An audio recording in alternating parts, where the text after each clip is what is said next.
Halo, perkenalkan nama saya Aprilia Putri dengan NIM 1803050 dari kelas RMKA 2018. Di sini saya akan mempresentasikan tugas TIK saya, yaitu membuat aplikasi untuk puskesmas. Di sini saya membuat aplikasi tersebut menggunakan Visual Basic. Ini adalah tampilan awal dari aplikasi saya. Ketika kita masuk, akan disuruh untuk memasukkan ID pengguna dan kata sandi.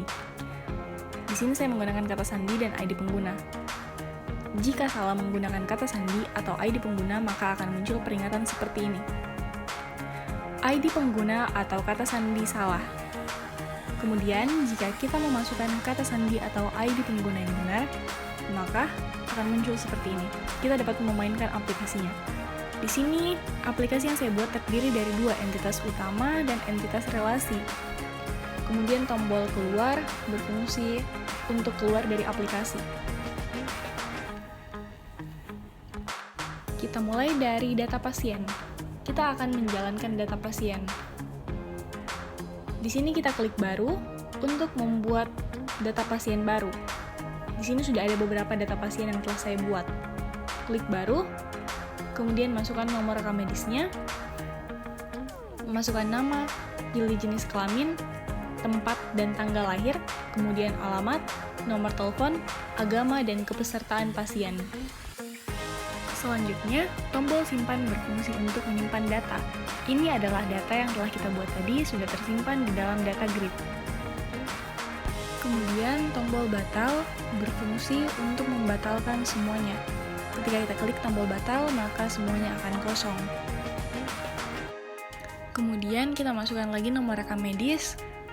Kita klik tombol cari yang berfungsi untuk mencari nomor rekam medis yang telah berada di dalam data grid. Jika datanya sudah ada, maka datanya akan terinput secara otomatis. Kemudian kita klik batal lagi. Kemudian kita masukkan nomor rekam medis lagi. Lalu klik cari. Kemudian kita gunakan tombol hapus untuk menghapus data. Ini adalah data pasien awal, kemudian kita klik hapus. Maka data pasien secara otomatis akan terhapus.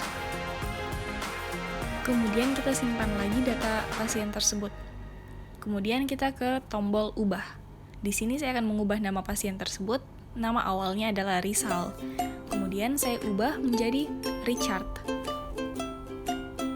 Saya klik tombol ubah, maka namanya secara otomatis terubah dari Rizal menjadi Richard.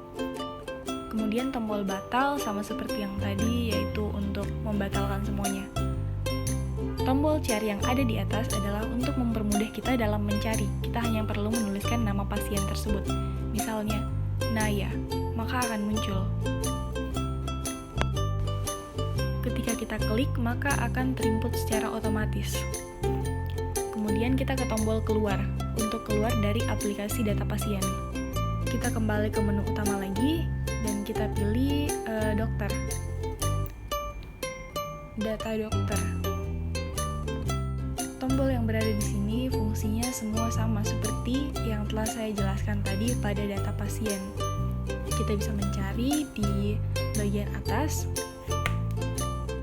Kita juga bisa menginput data dokter baru, menyimpan, cari, hapus, ubah, batal, dan keluar. Fungsi tombolnya sama seperti fungsi tombol yang telah saya jelaskan pada bagian data pasien pertama tadi.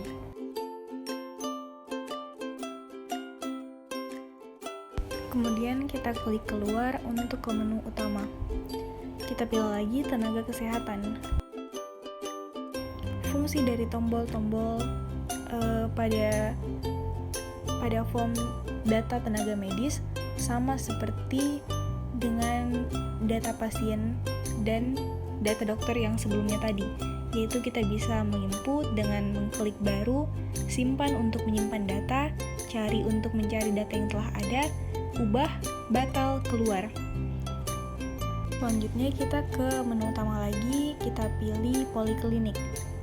Di sini fungsi dari tombol-tombolnya juga sama. Kemudian poliklinik yang saya gunakan yaitu umum, gigi, KIA, dan lansia. Kemudian kita keluar lagi, kita ke menu utama dan kita pilih obat. Di sini saya hanya memasukkan beberapa nama obat. kita hanya perlu memasukkan kode, obat, golongan, dan harga obat. Kemudian tombol-tombol yang saya gunakan juga fungsinya sama seperti yang tadi. Kita keluar, kemudian kita ke tindakan medis. Di sini saya telah menginput beberapa tindakan medis. Fungsi dari tombol-tombolnya juga sama seperti yang sebelum-sebelumnya. Lalu kita keluar, dan entitas utama yang terakhir adalah diagnosa. Di sini juga saya telah memasukkan beberapa diagnosa. Fungsi dari tombolnya juga sama. Kemudian kita masuk ke entitas relasi, yaitu entitas relasi yang pertama adalah pendaftaran pasien atau TPP. Kita hanya perlu menuliskan nomor rekam medis, tanggal kunjungan, dan poli tujuan. Kemudian tombol tampilkan di sini berfungsi untuk menampilkan data-data yang telah kita input. Ini dia datanya, kita tidak perlu lagi menuliskan satu persatu, hanya perlu mengklik tombol tampilkan. Tombol-tombol yang lainnya juga sama seperti fungsinya yang sebelum-sebelumnya, yaitu kita dapat membuat baru, simpan, cari, hapus, ubah, batal, dan keluar.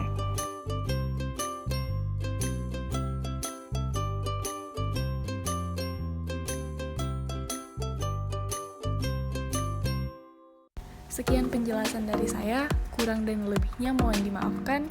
Sekian dan terima kasih.